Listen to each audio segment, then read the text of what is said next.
Assalamualaikum warahmatullahi wabarakatuh. Yang saya takdimi pengasuh Pondok Pesantren Zainul Hasan Genggong, yakni Kiai Haji Muhammad Hasan Mutawakil Allah SHMM.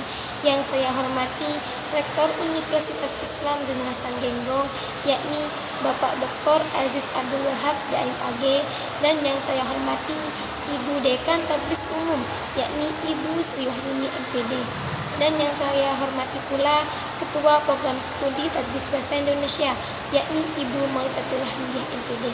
Dan tak lupa juga kepada dosen pengampu mata kuliah studi fikih, yakni Ibu Yaniati Ulfah MPD. Di sini saya Dewi Afifatul Zahra, semester 2A Tadris Bahasa Indonesia, akan membahas salah satu ahli fikih, yakni Imam Malik bin Anas, yang mencakup ada biografi, perspektif dalam ilmu fikih, hasil pandangan terhadap ilmu fikih. Yang pertama yaitu biografi Imam Malik bin Anas. Imam Malik bin Anas lahir di Madinah pada tahun 93 Hijriah atau 712 Masehi dan wafat pada 179 Hijriah atau 795 Masehi. Beliau berasal dari kabilah Yaman atau disebut dengan Asbah dan dibesarkan di kota Madinah, yaitu pusat ilmu hadis dan ilmu fikih. Sejak kecil, beliau dikenal memiliki hafalan yang sangat kuat dan beliau menghafalkan Al-Quran serta ribuan hadis. Guru-gurunya beliau antara lain ada Abdurrahman bin Hurmuz, guru pertamanya beliau. Yang kedua, Nafi Maula bin Umar. Yang ketiga, Ibnu Syihab Az-Zuhri. Yang keempat, Robi'ah Ar-Ra'yu. Yang terakhir yaitu Ja'far As-Shadiq. Karya terkenalnya beliau adalah Kitab Al-Muwatta, yaitu yang berisi hadis dan fikih yang disusun secara sistematis. Imam Malik sangat menjaga adab saat meriwayatkan hadis, termasuk mandi dan memakai pakaian wangi sebelum mengajarkan hadis. Beliau dijuluki Imam Dar al-Hijrah karena seluruh hidupnya beliau dihabiskan di kota Madinah dan banyak murid dari berbagai daerah datang kepada beliau. Yang kedua, materi tentang perspektif Imam Malik dalam ilmu fikih.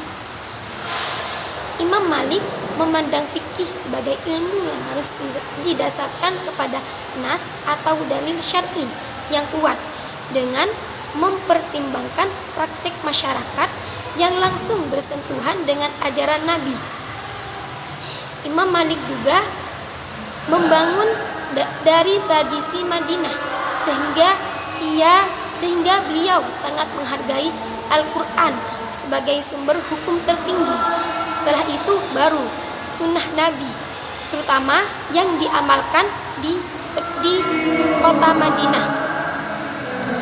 Amal al-Madinah sebagai sunnah hidup yang otentik. Ijma' sahabat yang terjadi di Madinah juga dipakai oleh Imam Malik. Qaul sahabi, pendapat sahabat, bila sanadnya sahih maka dipakai oleh Imam Malik. Yang selanjutnya yaitu dengan memakai qiyas, namun hanya jika tidak ada nas dan tidak bertentangan dengan amal Madinah, maka Imam Malik memakai qiyas. Yang terakhir yaitu memakai dengan maslahah mursalah, jika tidak ditemukan dalil eksplisit namun memberi manfaat umum, maka Imam Malik memakai itu. Selanjutnya yaitu memakai saat az-zariyah untuk mencegah kerusakan meskipun hal dasarnya mubah. Selanjutnya itu memakai dengan istihsan dan urf jika relevan dan tidak bertentangan dengan syariat. Perspektif Imam Malik bersifat konservatif secara teks tetapi adaptif secara sosial karena beliau tetap mempertimbangkan kondisi masyarakat dan maslahat umatnya. Selanjutnya materi terakhir yaitu hasil pandangan Imam Malik terhadap ilmu fikih.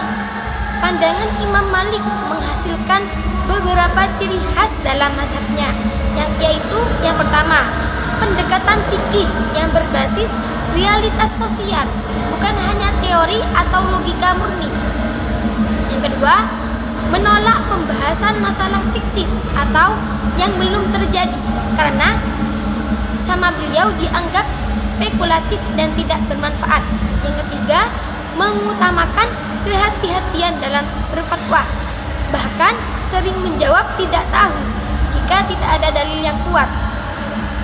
Dan yang keempat, menjadikan amal penduduk Madinah sebagai standar keotentikan hukum karena mereka mewarisi praktek Nabi secara langsung. Yang kelima yaitu mengedepankan kemaslahatan dan stabilitas hukum dengan mempertimbangkan nilai keadilan dan kemanfaatan. Pandangan Imam Malik ini berpengaruh besar dalam perkembangan hukum Islam di wilayah barat dunia Islam seperti Afrika Utara dan Andalusia. Mazhab Maliki dikenal moderat dan fleksibel, namun tetap berpijak kuat pada tradisi dan dalil syar'i. Sekian pemaparan materi dari saya. Kurang lebihnya mohon maaf. Maaf ya Ibu apabila saya ada salah kata. Summa salam.